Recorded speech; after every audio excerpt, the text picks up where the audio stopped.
Bonjour tout le monde. Alors aujourd'hui, qu'est-ce que je vous présente ici? Ici, donc une boîte, et dans cette boîte, il y a quoi? Il y a un détecteur de métaux. Allez, je vous montre ce que c'est. Tac, tac. Voilà. Alors je ne sais pas si vous arrivez à bien voir. Donc vous avez vu que c'est le Nocta Légende. Donc ce Nocta Légende, voilà, je voulais voir à quoi on pouvait avoir comme qualité de matériel. Si je vais vous le rapprocher un peu plus, voilà la qualité de matériel, savoir si c'était une bonne machine ou si ça valait pas vraiment le coup. Donc pour l'info, cette machine là, hein, c'est pas la mienne, hein. Non, non, j'ai pas acheté le Légende. On me l'a confié pour faire des tests, justement pour savoir mon avis comme vous savez que je suis passionné des machines, plus des machines que de la détection en elle-même. Donc pour voir ce qui vaut, sa qualité de fabrication et tout ce qui peut être dit. Donc c'est un appareil donc que je vais avoir pendant un mois à peu près, un peu plus. Et après bon, je le renverrai à la boutique qui me l'a confié. Oui, parce que c'est une boutique qui m'a confié la machine. Alors je sais qu'il ne m'a pas demandé de le citer, hein. Il ne me force pas à citer la boutique.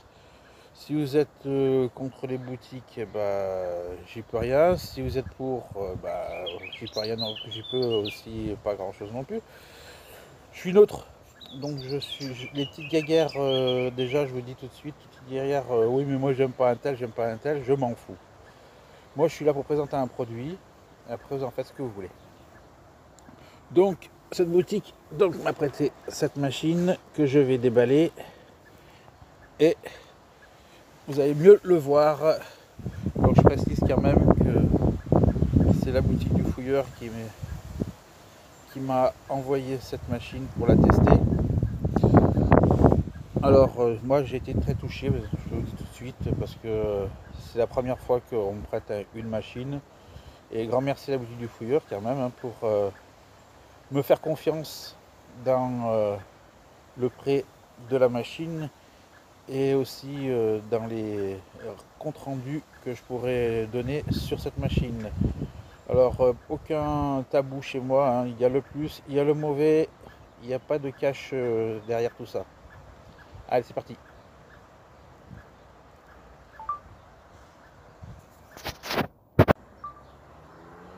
Allez, on déballe la machine.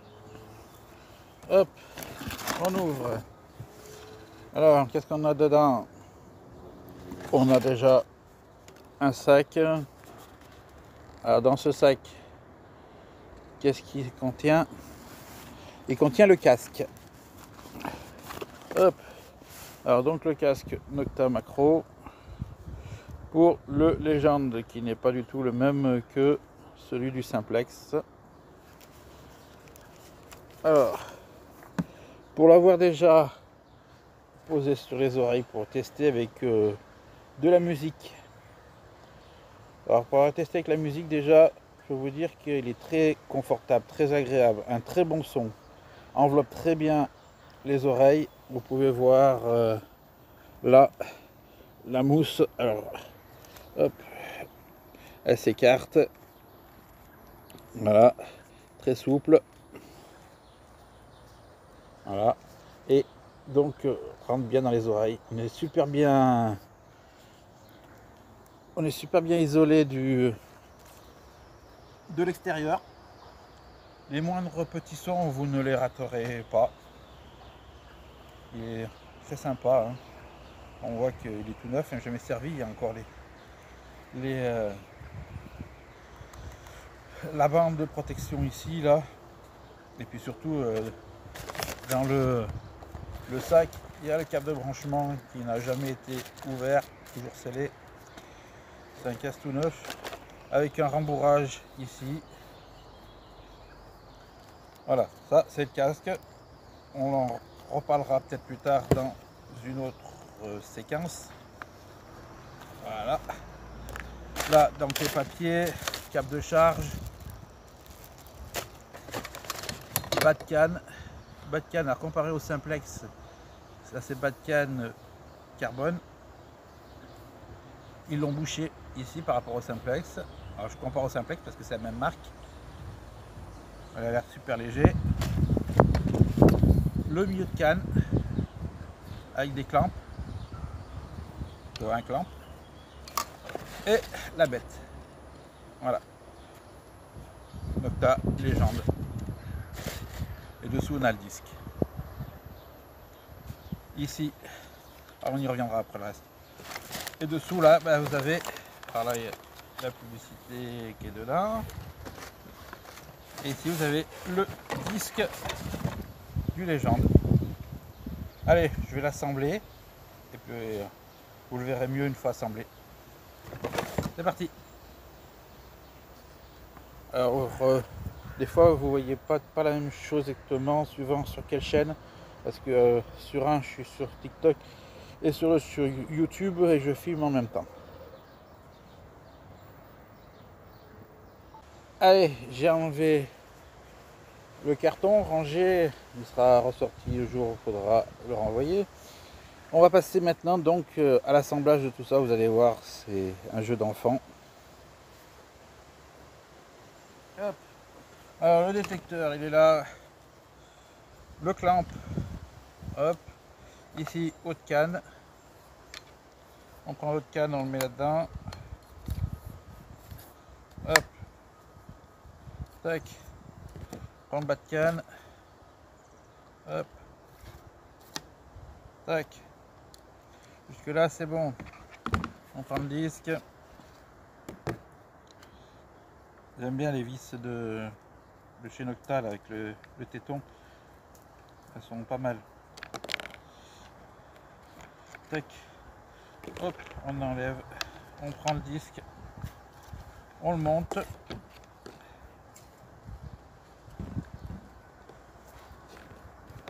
Voilà. On passe la vis là. On monte. Alors cette étape là c'est surtout pour les novices qui veulent acheter pas forcément un Nocta légende, mais qui veulent acheter un détecteur et qui ne savent pas comment on monte. Donc le principe est à peu près le même. Si c'est pas des clamps, c'est des systèmes de billes poussés par des ressorts avec des bacs de serrage, mais le principe est toujours le même. Donc une fois qu'on a fait ça, on le déplie à son maximum. Alors, ce qui est dommage par contre, c'est que sur Simplex on avait une marque qui nous donnait la fin de canne. Là il n'y a pas de trait, donc on va le mettre à peu près à l'endroit maximum. On va l'ouvrir pour pas qu'on ait des surprises. On ferme. On fait pareil pour là. Ah là par contre en haut j'ai le trait. Hop. Voilà. Donc pourquoi je l'ai déplié? Tout simplement pour avoir ma longueur d'enroulement maximum de mon câble. Donc le câble, on ne le passe jamais comme ça. On commence toujours par le passer derrière la canne. Alors voilà. Je recommence parce que je crois qu'on ne doit pas être dans le cadre. Je disais donc, le câble, on ne le passe jamais devant, on le passe toujours derrière en début. Toujours. Pour une histoire d'arrachement du fil, si vous êtes en forêt ou avec des ronces, ça évite tous les dégâts. Après, ici, nous avons la prise. C'est une prise en fin de compte, une prise étanche. Vous avez un détrompeur. Vous prenez votre détrompeur, vous cherchez votre détrompeur, tac, et vous vissez. Hop. On n'a pas peur de visser à fond parce que des fois, sur les appareils, ça a tendance, la bague à se desserrer, ça prend du jeu là et après vous avez des faux contacts. Donc on sert bien comme il faut, on vérifie et c'est impeccable. Votre Nocta légende, il est prêt à fonctionner. Après, nous allons parler aussi de la taille de la machine. Alors, la taille de la machine, une fois repliée, elle fait 63 cm et une fois dépliée, 1,32 m. Donc je le replie. Hop. Vous allez voir, c'est tout simple, très rapide. Hop, un clamp, fermé. Deuxième clamp, fermé. Voilà, il est fermé à son plus petite taille.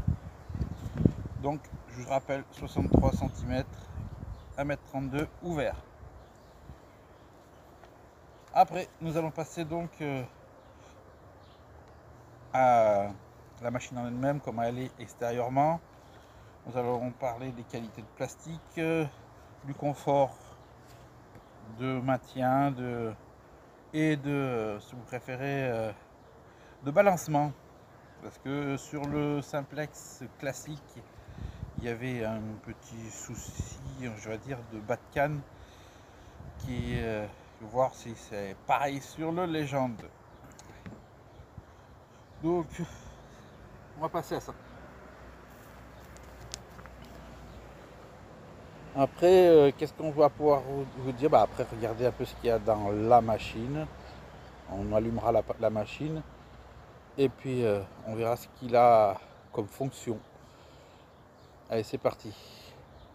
Bon, je sais, je répète plusieurs fois c'est parti, mais c'est comme il y en a qui disent on continue à chaque fois. Ici, vous avez déjà un trou. Alors ici, je vous dis tout de suite, c'est très bien sur les machines. En fait, c'est l'emplacement pour un power bank. Donc une batterie externe qui vous permet d'avoir plus d'autonomie avec l'appareil plus longtemps. Donc vous permet de partir à des endroits sans vous poser la question si vous allez avoir cette batterie, ce power bank, ce branche là, et bien se brancher à l'arrière de la machine. Ici, là, vous dévissez ici. Alors cette prise là vous sert de branchement pour charger, vous sert aussi de branchement pour le casque pour aller sous l'eau, parce que l'appareil est étanche à 3 mètres, ce qui est pas mal. Et normalement, il est conçu pour aller aussi dans l'eau salée par rapport au simplex qui ne le fait pas.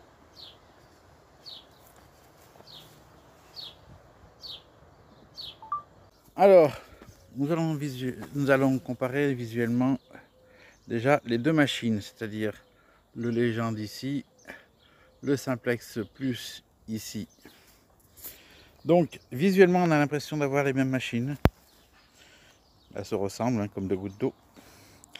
Alors les disques sont différents. Vous avez un fin sur le simplex plus et un plus épais sur le Légende. Donc ce qui justifie des renforts supplémentaires sur le simplex classique et qui ne sont pas sur le Légende vu qu'il est plus épais. Sinon, bas de canne sur le Légende carbone dont les graduations sont pas présentes sur le bas de canne, et sur le simplex c'est le même plastique que ça mais avec les graduations en plus. Point de vue haut, alors on voit qu'on a, pour ainsi dire, les mêmes hauts, c'est-à-dire les mêmes repose-bras flexibles de la même façon, même matière, avec le porte powerbank, voilà, mais qui diffère dans le sens que ici il est simplement rectangulaire, exactement la même forme que sur le multicruiser. Ici il a une encoche en plus, et ici voilà, donc la batterie doit être peut-être différente sur ce modèle là. On voit que là il n'y a pas de trou, ici il y a des trous, mais sinon c'est exactement le même, un renfort ici, renfort là. Le milieu de canne avec jusqu'ici, jusqu'à la télécommande, c'est exactement, on voit le même dessin, les mêmes structures, la même fabrication avec ce support. Voilà, clamp. Maintenant on va voir une fois déplié si sur le simplex d'origine, celui-là a été modifié, d'origine quand on avait le bas de canne déplié au maximum, il y avait un débattement de les bas de canne comme ça c'est un effet ressort. Et du coup je vais voir si sur le Légende ça fait exactement pareil. Donc on se retrouve donc avec le simplex plus.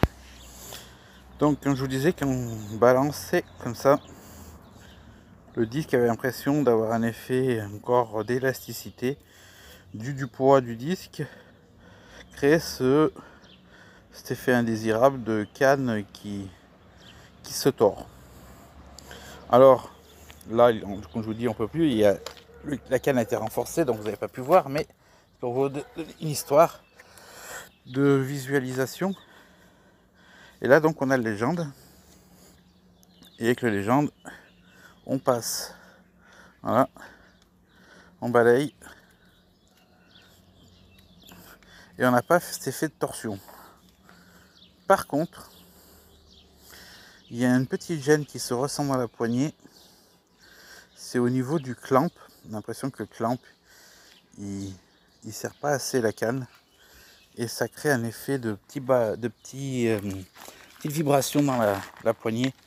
Alors ça se comprend parce que quand on voit là, vous voyez que le pouce je le mets super facilement, alors que sur le simplex je force. La preuve c'est que si je ferme avec le petit doigt, j'essaie de fermer avec le petit doigt, ben j'y arrive, alors que je ne peux pas le faire sur le simplex. Mais sinon c'est pas ça qui va m'empêcher d'acheter un Légende, hein. C'est une petite gêne. Alors, de toute façon générale là, c'est peut-être le fait d'être au maximum. Alors je vais essayer de le faire en mettant en position comme si moi-même j'allais détecter. Donc ben voilà, j'ai réduit la longueur de canne, et donc j'ai mis comme ça, j'étais prêt à partir en détection, et dès que je balaye, cet effet s'est estompé.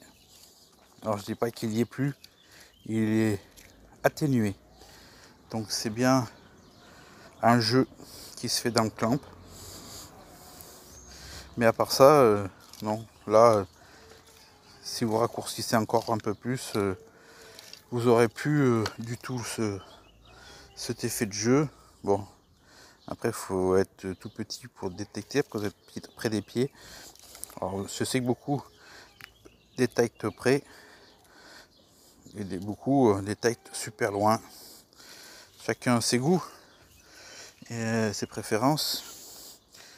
Bon, moi je détecte assez loin parce que voilà, vous avez compris, mesure de sécurité, mais je sais pas détecter sans mesure de sécurité. Donc voilà, pour point de vue jeu, pour moi c'est acceptable. J'ai vu pire, vraiment pire. Allez, on passe à la suite. Alors, nous voici arrivés au moment de vous parler de la télécommande, des fonctions. Donc avant, on va regarder ces boutons là. Le petit bémol sur ce détecteur par rapport au simplex version 1, c'est que là les boutons sont pas rétro-éclairés. Donc quand on connaît la machine, bah, ça va, on s'y retrouve, hein, c'est tactile, hein, c'est comme quand on fait un texto. Sinon, quand on débute, faut se retrouver sur les boutons, et le fait que ce ne soit pas rétro-éclairé, c'est un peu pénible dans le sens que on ne les voit pas bien, surtout si vous êtes en forêt, un endroit sombre.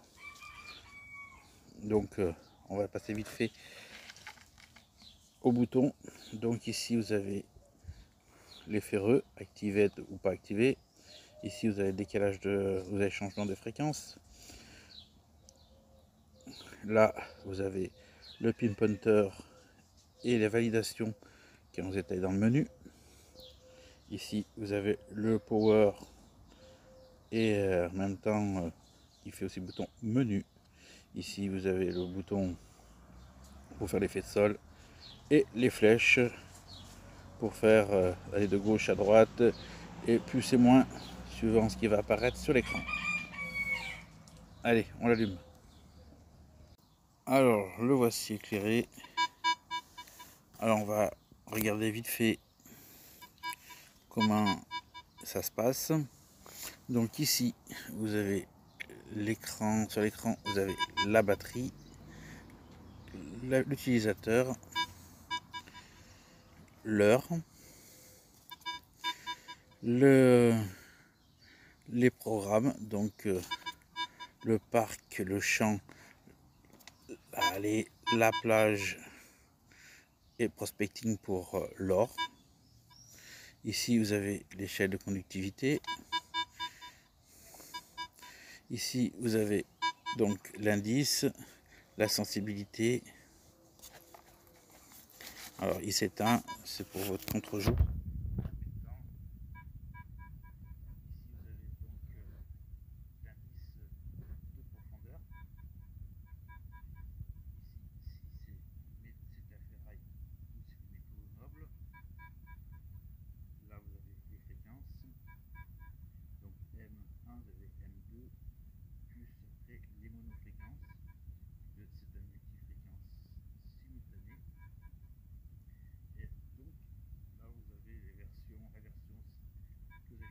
Pour les ferreux. Allez, on passe au détail en allant dans les menus. Alors on va passer à l'écran des menus. Donc ici vous avez toute une zone de menus. Donc vous avez le premier, là on va aller tout de suite. Allez, tac tac tac. Ici vous avez ce qu'on appelle le scan, un peu comme sur le Nox 800, tout ça, 8600, Deus 2, l'autoscan. Ici vous avez appuyé sur valide et fait un compte à rebours et il se cale.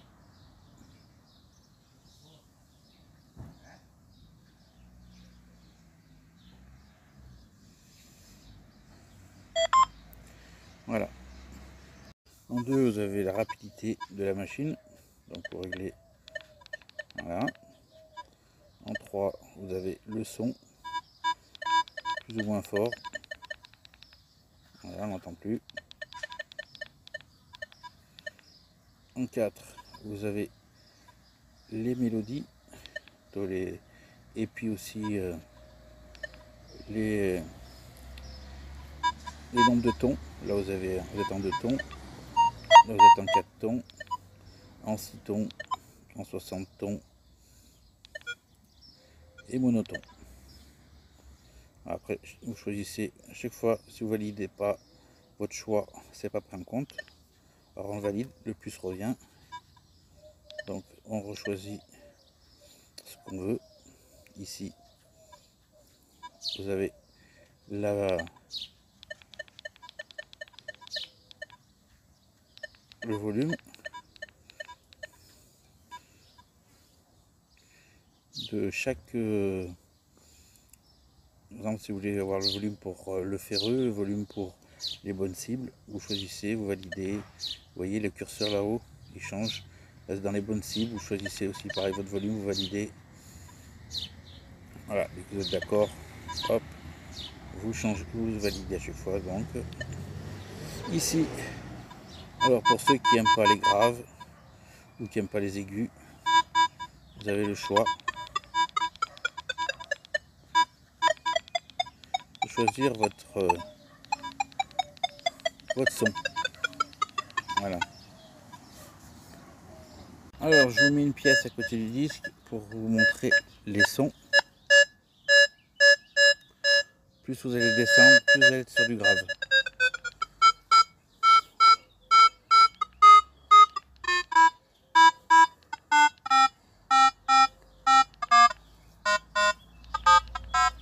Voilà, et vous pouvez monter jusqu'à 30. Donc vous avez du super aigu.